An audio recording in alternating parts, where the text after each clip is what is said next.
近日，TikTok 首席执行官周受资又刷屏了。8月1日，他回到了南洋理工大学毕业典礼致辞，并发话道：教育是一张终身护照，可以不断改写一个人世界的边界。但如果你把周受资看成一个普通的逆袭故事，就会漏掉最关键的部分。这里真正值得家长盯住的，不是这个人有多厉害，而是一个并不夸张的普通家庭孩子，为什么能被一路送进全球最顶层的资本网络？从洋错港到华侨中学，从伦敦大学学院到哈佛商学院，从高盛到小米再到 TikTok， 一个普通家庭的华裔孩子，正是靠着新加坡这套不看出身只看才华的教育制度，站上了全球科技舞台的中央。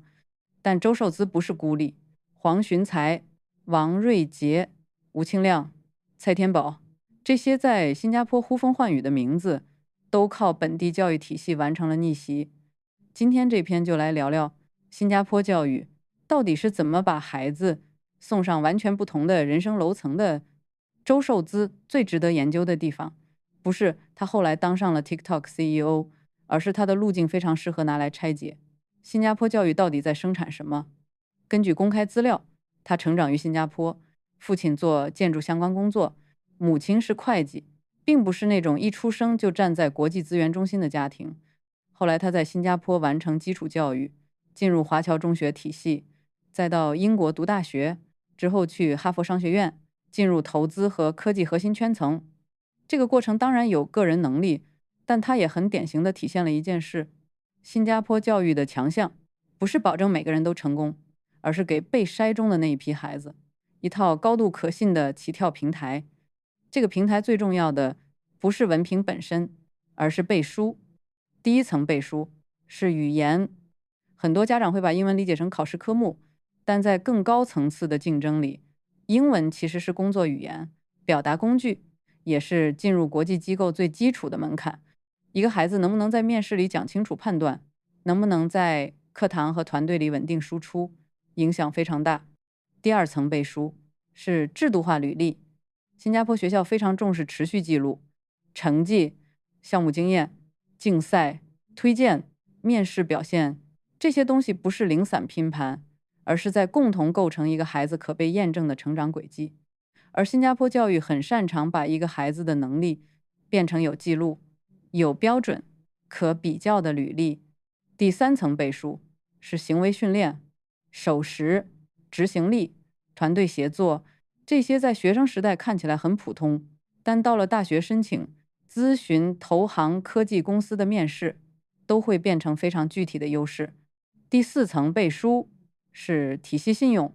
新加坡教育在国际上有相对稳定的声誉，这意味着一个孩子从这里出去，他接受过怎样的训练，很多机构是有预期的。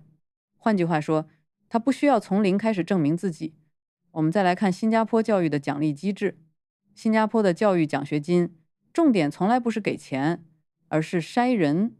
很多家长一听到奖学金，第一反应是减轻学费压力。这个理解只对了一层，更深的一层是，奖学金在新加坡本质上是一套提早识别高潜力人才的机制，它不是零散发放的福利，而是一张持续运作的人才网络。你去看这些项目的设计，就会发现很多不只是覆盖学费，还会包括生活费、住宿、机票，甚至安排适应、支持和后续培养。表面上看是在资助学生，实际上是在降低优秀学生进入这个体系的迁移成本、适应成本和机会成本。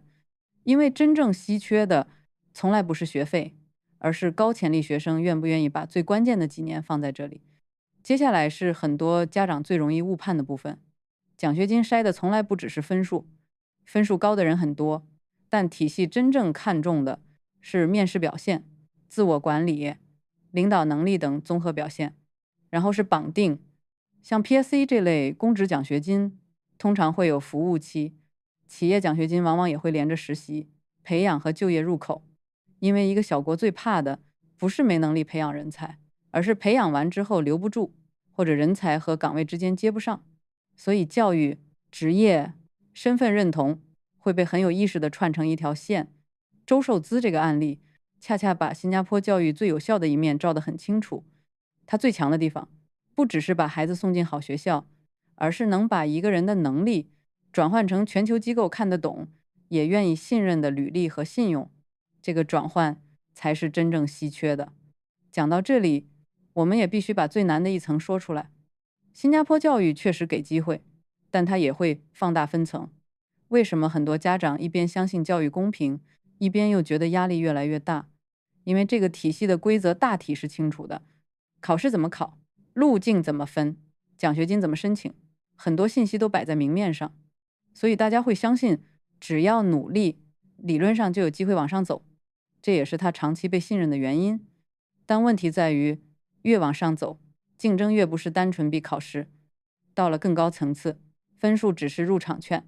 后面真正拉开差距的是活动经历、领导力、推荐质量，甚至一个孩子有没有足够成熟的社会感。这时候，家庭之间的信息差和准备方式差就会慢慢放大。也就是说，这个体系不是没有机会，而是高机会的位置，越来越难靠单一维度拿到。再看治理层面，你会发现新加坡并不回避精英培养，相反，他非常明确地承认，一个小国必须把最优秀、最稳定、最可训练的人尽量放到关键位置。所以，教育和国家治理之间的连接本来就很深。对家长来说，这里最容易犯两个错误。第一个错误是把奖学金当成普惠福利，结果投入方向完全错了。奖学金不是教育红包，它是高标准、强筛选、强匹配的赛道。第二个错误是一旦孩子不在最顶尖那一层，就觉得前面没路了。新加坡的路径从来不止一条，大学阶段、企业实习、研究机会都可能成为后发通道。真正要紧的是家庭能不能尽早看清孩子的能力结构。很多孩子真正缺的不是再多做20张考卷，而是表达清晰、面试从容、独立做事的能力。因为这些能力才决定他以后能不能把分数变成机会，再把机会变成位置。看懂新加坡教育，不是为了更焦虑，而是为了少走弯路。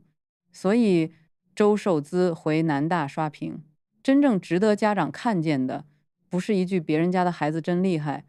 更重要的是，你要看懂3件事。第一，它不是单纯的个人神话，而是新加坡教育和人才战略共同作用后的结果。第二，奖学金的本质不是资助，而是筛选和绑定。第三，家长真正该盯住的，不只是孩子眼前考几分，而是他有没有在形成长期有效的能力。教育当然会带来压力，但如果我们只盯短期分数，很容易把视野越看越窄。真正更有价值的问题应该是，这个孩子以后能不能进入更大的平台，能不能在10年后还有路可走。如果你喜欢这期视频，欢迎我的订阅频道，也可以在评论区告诉我，你最想我下一期拆哪一题？是 PSC 奖学金、JC 和 Poly 怎么选，还是新加坡家长最容易踩中的教育误区？我们下期见。